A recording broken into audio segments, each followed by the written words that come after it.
Bonjour à toutes et à tous et bienvenue sur le podcast Aternité, le podcast qui part à la rencontre des jeunes parents d'aujourd'hui. Tout de suite, un extrait de notre prochain épisode qui sera diffusé lundi matin. Bonne écoute. Ça dure comme ça pendant 15 jours, donc déjà là nous on est dans un espace-temps, je vous raconte même pas le délire quoi, déjà 15 jours de ça c'est enfer. Ouais. Et puis à un moment on donne un biberon de lait maternisé à Ferdinand puisque le sein... Enfin normal quoi, enfin du lait classique. Ouais. C'est le lait maternisé, c'est le nom. Préparation infantile pour nourrissons. Et en fait, on lui donne ça, et là, d'un coup, il a une énorme régurgitation. Ouais. Il est dans mes bras. Il vomit, et je le prends.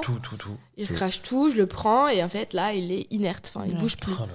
Et moi, ça, c'est un peu... voilà, moi, je suis normalement assez chill, je m'inquiète pas trop, machin, mais... Et donc, du coup, j'étais là, bon, qu'est-ce qui se passe? Je comprends pas. Réveille-toi, Ferdinand et tout. Constantin a eu le bon réflexe que moi j'ai pas eu, d'appeler tout de suite le SAMU. Et moi j'étais là, mais pourquoi t'appelles le SAMU, tout va bien, etc. Il me disait non, regarde, il bouge pas, il est bleu, là, ça va pas du tout. Et en fait, ça a duré 20 minutes. Ouais. 25 minutes. Ouais. 25 minutes. Alors qu'on habitait juste à côté de la caserne des pompiers de Porte de Champéret. Ouais. Limite, vous auriez mieux fait de descendre, quoi. Ah oui, mais en fait, moi, j'étais pas en état de descendre. Panique à bord, et moi, je me rappelle très bien, il me disait, mais est-ce qu'il est vraiment violet?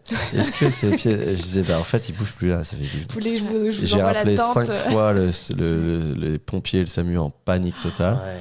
Finalement, ils arrivent. Finalement, moi, je l'avais dans les bras. Ils l'ont quand même mis en PLS. Mort, quoi. Ouais. Poids mort. Il réagissait plus, il y avait plus rien. J'essayais de l'écouter sa respiration, je l'entendais pas. Ouais. Et en fait, je me souviens à un moment, j'avais envie de le secouer. Alors juste quand même, on le dit parce que c'est important. Donc le malaise du nourrisson, c'est justement ça qui est très impressionnant. C'est bénin, il faut le dire. Okay. Mais c'est qu'en fait, on a vraiment l'impression que le gosse, il a fait une mort subite. Et du coup, en fait, un réflexe, c'est qu'on a envie de les secouer. Ouais. Et justement, c'est ça qui est grave. Ça peut faire les séquelles après. Le bébé secoué, il faut vraiment essayer de garder son calme et ne pas secouer le bébé dans ce cas-là. Et de limite le poser, en fait, pour être sûr. Parce que vraiment, moi, heureusement que j'ai quand même été assez calme là-dedans, mais en fait ça a créé des traumatismes après très très forts chez moi.